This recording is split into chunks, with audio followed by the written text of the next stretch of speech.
Tu Paulina i Fabryka Mebli Stolkar. Witam na naszym kanale Dobre Kuchnie. Dziś odwiedziliśmy mieszkanie jednej z naszych klientek w Grudziądzu.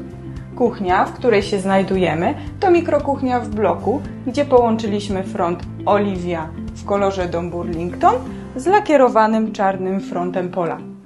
Z odcinka dowiecie się, jakie triki zastosować przy takiej zabudowie, aby pomieszczenie było funkcjonalne. Zapraszam do oglądania. Urządzenie ładnej i funkcjonalnej kuchni to nie lada wyzwanie, zwłaszcza dla osób, które posiadają tak wymagające wnętrze. Wymaga to dobrego zaplanowania i zastosowania kilku uniwersalnych zasad. Istnieją jednak sposoby, dzięki którym kuchnia pomimo niestandardowych wymiarów prezentuje się bardzo atrakcyjnie.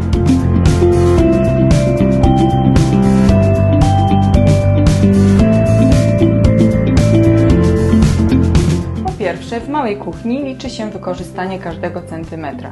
Jeśli posiadacie niestandardowe wymiary, warto zdecydować się na meble na zamówienie, które zapewniają możliwie największą funkcjonalność.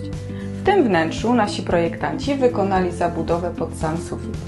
Maksymalnie wykorzystali powierzchnię, jednocześnie unikając wolnych przestrzeni pod sufitem, których, jak wiadomo, nikt nie lubi odkurzać.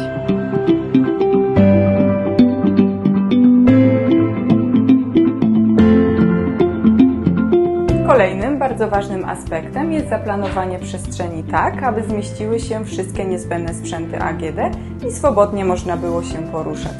W tej kuchni zabudowaliśmy lodówkę i zmywarkę, a płytę i piekarnik umieściliśmy w jednej linii.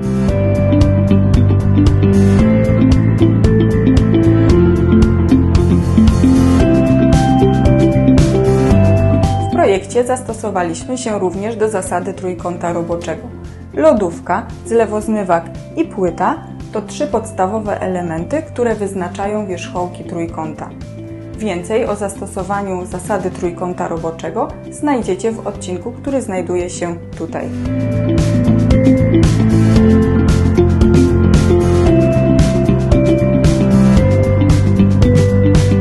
Mała kuchnia musi być również bardzo dobrze doświetlona. Duże okno to ogromny atut tego pomieszczenia. Stanowi kontrastujący element dekoracji. Dzięki zastosowanym roletom mamy możliwość regulacji ilości wpadającego światła. Funkcjonalności małej kuchni dodadzą systemy wysuwne.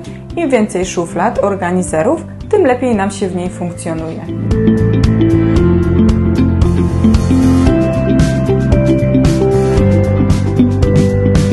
Jeśli posiadasz tak wymagające wnętrze i chcesz uczynić je jak najbardziej funkcjonalnym, jednocześnie nie rezygnując z oryginalnego i cieszącego oka designu, zdecyduj się na powierzenie tego zadania naszym ekspertom. A dziś w tym przytulnym, przepełnionym ciekawymi rozwiązaniami mieszkaniu jest właścicielka Ania. Witam Cię, Aniu, serdecznie. Dzień dobry. Co skłoniło Cię do wyboru takiej kuchni? Jest to dość odważne połączenie.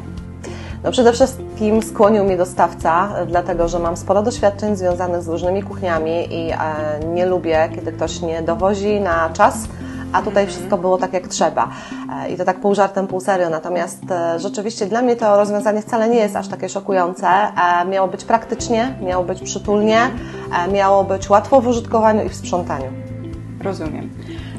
Czy wszystkie zastosowane rozwiązania w mieszkaniu sprawdzają się? Tak, zdecydowanie. Poza kuchnią, w której nie da się trzasnąć drzwiczkami w sytuacjach ekscytacji, wysokich emocji, bądź rzucić szufladą, gdzie rzeczywiście jest wszystko super. Bardzo dobrze sprawdza nam się gabinet, w którym pracuje mój syn na co dzień online, więc to było bardzo ważne. Mega fajne są lamele w salonie, dzięki którym całe pomieszczenie jest dużo bardziej przytulne, sympatyczne, miłe, więc no ja jestem mega zadowolona. Super. I ostatnie moje pytanie. Gdybyś miała wskazać jedno miejsce w całej zabudowie kuchennej, które by to było?